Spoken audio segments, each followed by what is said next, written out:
YouTube, man, what's good? It's your boy Swain, and I am back with another video. And the topic of the day is the image of a father. The way your child views you, the way children view their dads. If you are a father, I want you to ask yourself this question. How does your daughter view you? How does your son view you? How do your children view you overall? I remember when I was a kid, man, I used to go over my aunt's house a lot and my grandma's house, and I had this cousin, which was one of my favorite cousins at the time we were children, man. And he was so big into collecting wrestling men. I mean, he had like bags of fucking wrestling men and action figures. I'm talking about, he probably had a bag of like 70 or 80 fucking wrestling men, guys, you know. And he was just so infatuated with these action figures. Like, he took them everywhere he went. He collected them. He would take them out of the bag and count them over and over again throughout the day. He would just keep counting them and looking at them and playing with them. And I know I would go over there, and I was not really into action figures. I never really been that into action figures. I would play with them here and there. He kind of influenced me to like them a little bit, but I never really got into the wave of really collecting them and loving them and wanting to play with them all the time. I just never did. For me, it was like remote control cars and swords and guns and shit like that. But it was never really wrestling men. And as I got older, it dawned on me why he was so into these wrestling men. See, the cousin that I'm talking about didn't have a father. He had a father, but his father was not really present in his life. His father was not really, doing the things that a man should do for his son. He was not there as an example. He was not there leading the way. And I think what my cousin started to do was to confide in what his image of what he thought a man would be, which is why you have so many young boys who are into action figures. I was blessed to have a great father. Love him to death. My father was a real life superhero, bro. It's a real manly man, 6'3", 215, in shape, chiseled, athlete. He was a firefighter. And I just will remember when I was a kid, my mom always taking me when my dad was on shift at work, dropping me off at the fire station, and I'm watching my dad do his thing, man. The coolest thing was pulling up to the fire station before my dad got there, seeing him come back from a call. And he got all the smoke on him. He got his turnout gear on him. Thick, full, bearded mustache, looking fucking jacked. No fucking Superman could ever compare to seeing a real life superhero. My father, bro, like seeing him do that shit, bro. Going to the fire station and him teaching me about the different tools that they use on their calls, or riding with him. I remember one day vividly, man, watching my dad actually put out a fucking fire. I did a ride along when I was a child because I was a bad kid sometimes. Not necessarily bad, but I was just mischievous every time. And this particular time I got suspended. And whenever I got suspended, my mom would send me to the fire station with my dad, and I would obviously do chores, help the guys clean up around the station, wash the fire truck, all that shit, bro. So they caught a call and they went to this fire. I'm talking about fucking flames burning out and shooting out the front door and window of the building, just burning.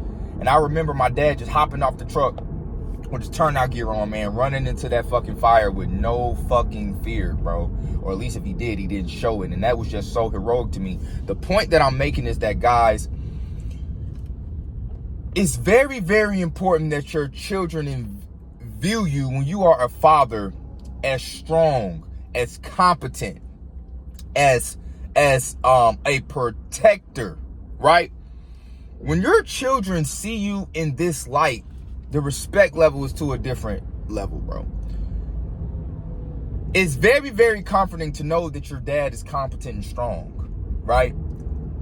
There will be no need for you to be, or your children to be so into superheroes when they have a real life superhero at home. I told you all I work in law enforcement, and one of the things that they teach us when we were in the academy is officer presence is everything. The way that the community sees you, the way that inmates see you, will determine how they treat you. If you come to work, uniform together, you know what I'm saying? You looking clean, looking sharp, you're an in shape guy, Inmates are more than likely to respect you. You come to work sloppy, out of shape, looking dirty, they'll mistreat you. It's the same way with your children. Your children are more than likely to hold you at a higher status when you are fitting what a father should be. Healthy, motivating, strong, vocal, in shape. All of these things my father was. And I work hard to be the same thing for my daughter. My daughter always tells me, like, Daddy, you're so strong, you know. I come back from the gym and I'm in the mirror just working on posing and looking in the mirror and just checking out the physique. And she's looking like, Daddy, you're so strong. You have so much muscles. And I'm not going to lie, it feels good to hear your little girl tell you that, man. You feel like you just can goddamn dominate the world. But it's very, very important in her mind. She feels that I can take on any battle for her, which makes the more loving and the love and fondness that she has for me grow even stronger. It's very, very important, guys, that your fatherly image, your father image, the way that your children view you is up to par, because that's important. That even makes a stronger bond. It makes the bond grow stronger. People like people who are competent, fit, and in shape. And as a father, there should be no reason your son should be looking up to LeBron James or Batman or Superman when he can have a real life superhero right there in his home, in his presence, right in front of him. So this video was just to challenge you guys, to wake you guys up. You have a son. Your son is watching you. Your daughter is watching you. The man you are, she will more than likely, your daughter, want to find a guy that embodies those same characteristics. Your son will want to be like whoever you are. So if you're some out of shape slob with no type of motion and grind and creed that you live by, your son will grow up to one day be a loser as well. But if you are a guy who's strong, competent, fit, goes to the gym, you're able to teach your son things. You're able to show him the way. You're able to show him what the cut of a man should be, what the mold of a man should be. That speaks volumes. And I believe that sets the tone for a young boy growing up to being a successful young man. And I can't thank my father enough for setting that tone, for teaching me how to work out, for teaching me what it is to not complain, for teaching me what it is to stand for something as a man. It's so much my father has taught me that I will never be able to repay him for. And I'm so grateful for that, because even one day when he's not here, that will always be able to live with me until one day I'm not here. And I want to be able to pass that on to my child, because it's always about legacy. And I'm the fourth.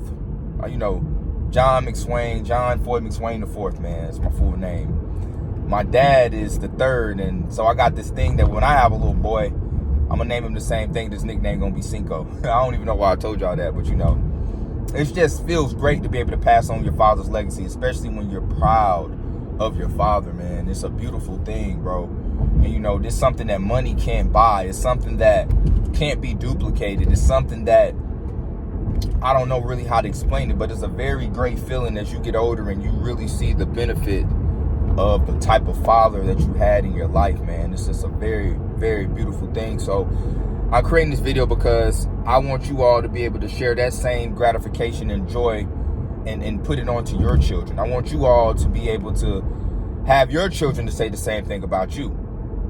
The way that I feel about my father, I feel like if there was more of that going around in the world, I believe there wouldn't be as many men lost. Because I'm telling you all, as I'm in that jail and I'm looking at those inmates every day that I go to work, most of them are hurting because they did not have a father. And that lack of masculinity in their life has led them into a situation now that's causing them deep regret, because most of the time you're in jail as a man, it's usually because it's behind a female or you lost cool of your emotions, which is both a state of being in a situation where there's lack of masculinity, guys, because you should never allow a female to take you to those types of limits to where you make drastic life-changing decisions, and you should never be that consumed with your emotions until it causes you to lose your cool and now you're facing 25 to life because of a situation you made based off how you felt emotionally in that moment. But that's pretty much it for the video, guys. I would love to hear what you all think. Don't forget to like, comment, subscribe, man. I'm finna go knock this cardio out, man. Until next time, fellas, peace.